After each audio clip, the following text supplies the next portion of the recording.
Just imagine ಮಾಡಿ, ಒಂದ್ ಹುಡುಗಿ 6 ಜನ ಮದುವೆ ಆಗಿ ಅಂಡ್ ಸಡನ್ ಆಗಿ ಅವ್ರ ಹಸ್ಬೆಂಡ್ಸ್ ಎಲ್ಲ ಡಿಸಪಿಯರ್ ಆಗ್ತಿದ್ರೆ ಹೆಂಗಿರುತ್ತಂತ.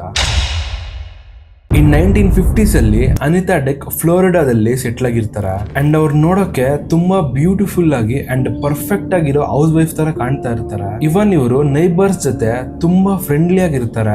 ಬಟ್ ಆ ಬ್ಯೂಟಿಫುಲ್ ಫೇಸ್ ಹಿಂದೆ ಒಂದು ಡಾರ್ಕ್ ಮಿಸ್ಟ್ರಿ ಇರುತ್ತೆ. ಅನಿತಾಗೆ ಪಾಸ್ಟ್ ಅಲ್ಲಿ 6 ಮದುವೆ ಆಗಿರುತ್ತೆ ಅಂಡ್ ಅವ್ರ ಹಸ್ಬೆಂಡ್ಸ್ ಒಬ್ಬೊಬ್ಬರಾಗಿ ಡಿಸಪಿಯರ್ ಆಗ್ತಾ ಇರ್ತಾರೆ. ನೈಬರ್ಸ್ ಇದನ್ನ ನೋಡಿ ಒಂದಿನ ಅನಿತಾನ ಕೇಳ್ತಾರೆ, ಎಲ್ಲಿ ನಿಮ್ ಹಸ್ಬೆಂಡ್ ಅಂತ.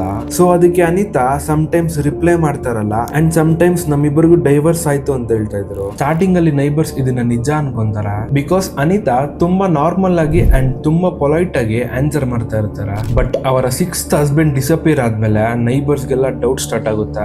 ಏನಿದು ಈ ಹುಡುಗಿ ಮದ್ವೆ ಆಗಿರೋ ಪ್ರತಿಯೊಂದು ಹುಡುಗನು ಡಿಸಪಿಯರ್ ಆಗ್ತಾ ಇದಾರಲ್ವಾ ಅಂತ. ಅಂಡ್ ಸ್ವಲ್ಪ ದಿನ ಆದ್ಮೇಲೆ ಅನಿತಾ 7th ಮದ್ವೆ ಆಗ್ತಾರೆ ಫ್ರಾಂಕ್ ನ. ಸೊ ಇವ್ರ ಜೊತೆ ಸ್ಟಾರ್ಟಿಂಗ್ ಅಲ್ಲಿ ತುಂಬಾ ಖುಷಿಯಾಗಿರ್ತಾರೆ. ಬಟ್ ಒಂದು ದಿನ ಫ್ರಾಂಕ್ ಅವರ ವೈಫ್ ಹತ್ರ ಒಂದು ಸ್ಟ್ರೇಂಜ್ ಥಿಂಗ್ ನೋಟಿಸ್ ಮಾಡ್ತಾರೆ. ಅನಿತಾ ಒಂದೇ ಒಂದ್ ಸಲನು ಫ್ರಾಂಕ್ ಜೊತೆ ಊಟ ಮಾಡಿರಲ್ಲ. ಬಟ್ ಫ್ರಾಂಕ್ ಮಾತ್ರ ಇವಳು ನನ್ನ ಜೊತೆ ಊಟ ಮಾಡಿದಾಳೆ ಅನ್ಸ್ತಾ ಇರುತ್ತೆ. ಅಂಡ್ ಫ್ರಾಂಕ್ ಮನೆ ಕ್ಲೀನ್ ಮಾಡ್ಬೇಕಾದ್ರೆ ಒಂದು ಡೈರಿ ಸಿಗುತ್ತೆ. ಆ ಡೈರಿಯಲ್ಲಿ ಅನಿತಾ ಅವ್ರ ಹಸ್ಬೆಂಡ್ಸ್ ನ ಅವರ ಡೆಡ್ ಬಾಡೀಸ್ ನ ಕಟ್ ಮಾಡಿ ನೈಬರ್ಸ್ ಗೆಲ್ಲ ಕುಕ್ ಮಾಡಿ ಕಳಿಸ್ತಾ ಇದ್ರು ಅಂತ ಬರ್ದಿರುತ್ತೆ. ಇದನ್ನ ನೋಡಿ ಫ್ರಾಂಕ್ ಪೊಲೀಸ್ ಸ್ಟೇಷನ್ ಗೆ ಹೋಗಿ ಇಲ್ಲಿ ನಡೆದಿದ್ದೆಲ್ಲ ಅವ್ರಿಗೆ ಹೇಳ್ತಾರೆ. ಅಂಡ್ ಪೊಲೀಸ್ ಅವರು ಅವ್ರ ಮನೆಗ್ ಬಂದು ಹುಡುಕ್ಬೇಕಾದ್ರೆ ಒಂದು ಡಾರ್ಕ್ ರೂಮ್ ಸಿಗುತ್ತೆ. ಆ ರೂಮ್ ಡೋರ್ ಓಪನ್ ಮಾಡಿದ ತಕ್ಷಣ 6 ಡೆಡ್ ಬಾಡೀಸ್ ನ ಪೀಸ್ ಕಟ್ ಮಾಡಿ ಸಪರೇಟ್ ಆಗಿ ಇಟ್ಟಿರ್ತಾಳೆ. ಅಂಡ್ ಈಗ ಜಸ್ಟ್ ಇಮ್ಯಾಜಿನ್ ಮಾಡಿ ಅವರ ನೈಬರ್ಸ್ ಯಾವ ತರ ಫೀಲ್ ಆಗ್ತಾ ಇದಾರೆ ಅಂತ. ಸೊ ನಿಮ್ಮ ನೈಬರ್ಸ್ ಕೊಟ್ಟಿರೋ ನಾನ್ ವೆಜ್ ಫುಡ್ ನ ನೀವು ಯಾವತ್ತನ ತಿಂದಿದ್ದೀರಂತ ಕಮೆಂಟ್ ಮಾಡಿ.